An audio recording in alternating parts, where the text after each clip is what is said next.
Die Beschwerden beginnen meist im Alter zwischen 20 und 30 Jahren, oft auch schon mit der ersten Monatsblutung. Eine Endometriose zeigt sich von Frau zu Frau verschieden. Viele haben keine oder nur geringe Beschwerden. Andere sind durch starke Schmerzen so beeinträchtigt, dass sie ihrer Arbeit oder ihrem Alltag kaum nachgehen können. Anzeichen für eine Endometriose können sein: starke Schmerzen während der Monatsblutung, Schmerzen beim Geschlechtsverkehr oder danach, Schmerzen oder Blutungen, wenn Blase oder Darm entleert werden, unerfüllter Kinderwunsch, starke oder verlängerte Monatsblutungen, Unterbauchschmerzen, die von der Monatsblutung unabhängig sind und sehr heftig sein können. Diese Anzeichen können aber auch auf andere Erkrankungen hinweisen. Bis klar ist, dass eine Endometriose vorliegt, vergehen in der Regel etwa 10 Jahre. Und bevor wir nun tiefer eintauchen in dieses schmerzhafte Thema, vorab etwas zu mir. Ich bin Priscilla Bucher und mit meinem Mann Jonas zusammen habe ich eine Videoproduktionsfirma. Und ich bin ganzheitlicher ayurvedischer Ernährungscoach und spezialisiert auf die Anthony William Ernährung. Ich bin selbst an verschiedenen mysteriösen Krankheiten erkrankt und kein Arzt hatte sich in meiner Karriere als chronisch Erkrankte die Zeit genommen, mir die biochemischen Zusammenhänge der Symptome zu erklären. Als ich dann angefangen hatte, mich selbst zu heilen und es mir besser ging, wuchs der Wunsch in mir, dieses Wissen aus verschiedenen Büchern für viele zugänglich zu machen. Also, ich bin keine Ärztin und keine Heilpraktikerin, also bevor du eine Behandlung abbrichst oder anfängst, bespreche es mit deinem Arzt oder deinem Therapeuten. Das ist wirklich wichtig. Und nun zu dem Wissen, welches ich durch meine eigene Erkrankung und mit den verschiedenen Büchern sammeln durfte.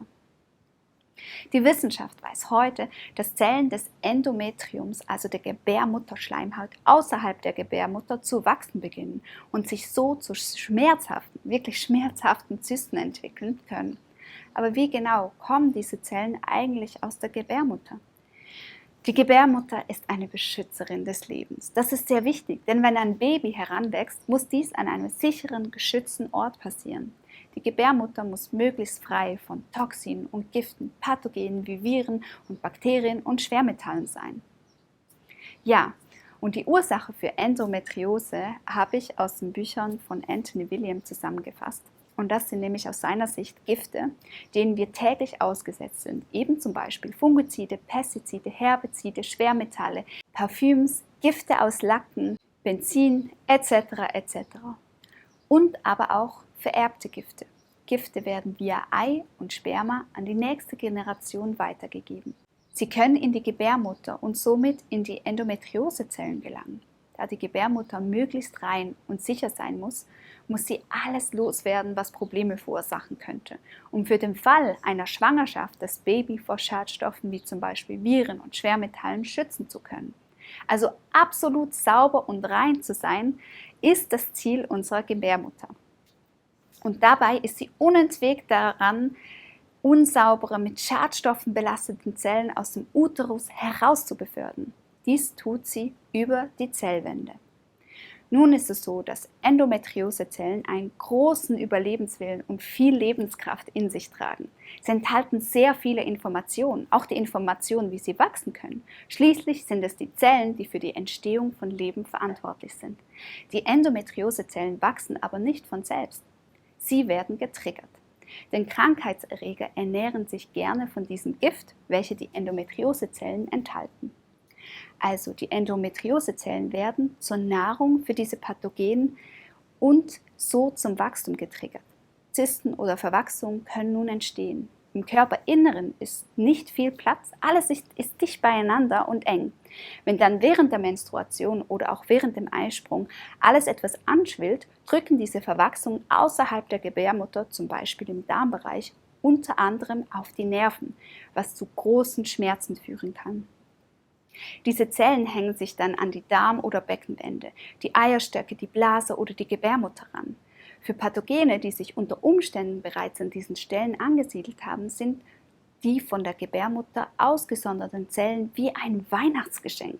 Die Schadstoffe, Schwermetalle, Viren, Bakterien, Pestizide, Fungizide, Herbizide usw., mit denen diese Zellen vollgepackt sind, sind das Futter dieser pathogenen Keime. Sie bieten ihnen einen Nährboden und erlauben ihnen, sich zu entwickeln.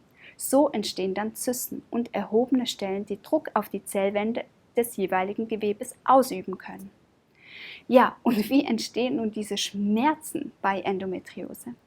Wenn die abgesonderten Zellen der Gebärmutter in die Zellwände der Organe gedrückt werden, treffen sie auf Nervenzellen und führen zu Irritation. In unserem Darm ist dies besonders schlimm, da die Nervenzellen dort auch für die Peristaltik und damit eine gesunde Verdauung verantwortlich sind.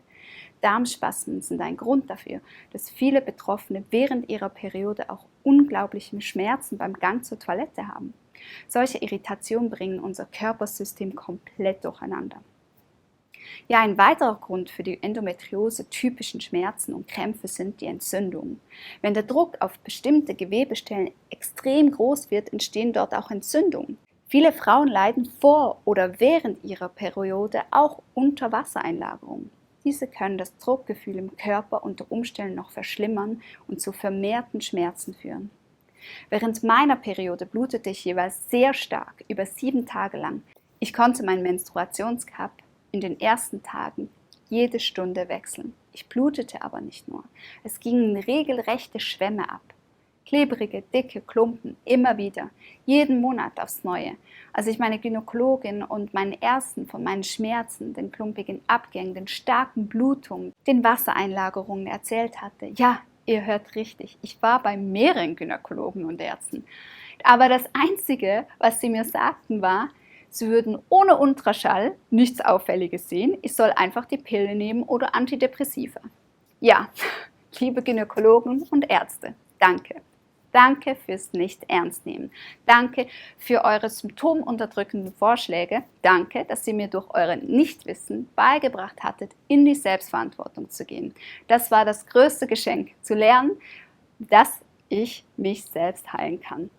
Ja, und was hat mir nun geholfen? Fest steht, wir müssen Pathogene und Schadstoffe aus unserem Körper bringen. Doch wie funktioniert das? Anthony William betont in seiner Radioshow und in seinen Büchern immer wieder, dass Nahrung unsere Medizin ist. Die richtigen Lebensmittel können dem Körper dabei helfen, Giftstoffe loszuwerden. Wie Vitamin C, B12 und Zink geben zum Beispiel unserem Immunsystem einen regelrechten Boost. Und genau diesen braucht es auch. Denn während des Eisprungs und der Periode beschlagnahmt der Körper 80% des Immunsystems für die Funktion des endokrinen Systems. Mit lediglich 20% seiner Kräfte bekämpft unser Körper in dieser Zeit Viren, Bakterien und andere Angreifer. Dies ist übrigens auch der Grund, warum Frauen vor dem Eisprung oder der Periode plötzlich Kopfschmerzen bekommen, sich schlapp fühlen oder andere Befindlichkeiten stärker spüren als sonst. Schadstoffe haben in dieser Zeit einfach leichtes Spiel im Körper. Wenn es um Supplemente, also Nahrungsergänzungsmittel geht, kommt es auf die Qualität an. Gute Ärzte meinen, dass bei Vitamin C stets auf eine natürliche Quelle, also keine Ascorbinsäure, zu achten sei.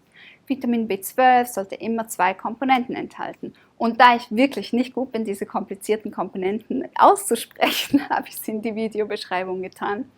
Außerdem sollte es bei den Inhaltsstoffen auf Alkohol verzichtet werden, da es die Leber schädigt und so eher kontraproduktiv wäre. Auch Tees sind eine hervorragende Ergänzung. Zitronenmelissen, Brennnessel, Himbeerblätter oder Chaga-Tees sind hierfür zu empfehlen.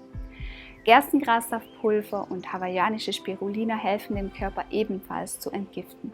Süßkartoffeln geben dem Körper besonders vor dem Eisprung und der Periode die nötige Glucose, sind aber sowieso zu empfehlen, genauso wie zum Beispiel Datteln, Spinat, Kürbis, Avocado und natürlich der Selleriesaft. Für mich war das Weglassen folgender Unruhestifter für meinen Heilungsprozess mega wertvoll. Ich habe Folgendes weggelassen: Mais, Rapsöl, Soja, Zucker und industriell verarbeitete Nahrung. Eine allfällige Reduktion von Fett in der Ernährung war für mich auch ganz wichtig. Ja, im Video Meine Geschichte seht ihr, wovon ich mich alles heilen konnte. Im Video, wie lange dauert Heilung, wie lange das Ganze für mich gedauert hatte.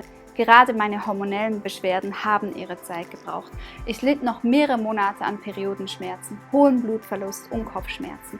Nach ein paar Monaten wurde es jeden Monat besser, bis ich keinen Tag Kopfschmerzen mehr hatte, nur noch 5 Tage Blutungen und das im normalen Bereich. Auch die Schmerzen blieben aus, außer wenn ich einen stressigen Monat habe. Meine Periode zeigt mir jeden Monat ganz genau, wie ich gerade mit mir haushalte. Ein wirklich guter Spiegel, um mir zu zeigen, ob ich im Gleichgewicht bin oder nicht. Gerade die letzten 2 Monate hatte ich durch den Chronic Fatigue Syndrom sehr viel Stress gehabt. Und siehe da, die Periodenschmerzen am 2. Tag waren wieder da. Also auch hier, Selbstfürsorge ist das A und O. Ich hoffe, dass das Video euch gefallen hat und ich schicke euch einfach eine herzliche Umarmung und freue mich auf Kommentare, ein Like und dann bis zum nächsten Mal. Ciao!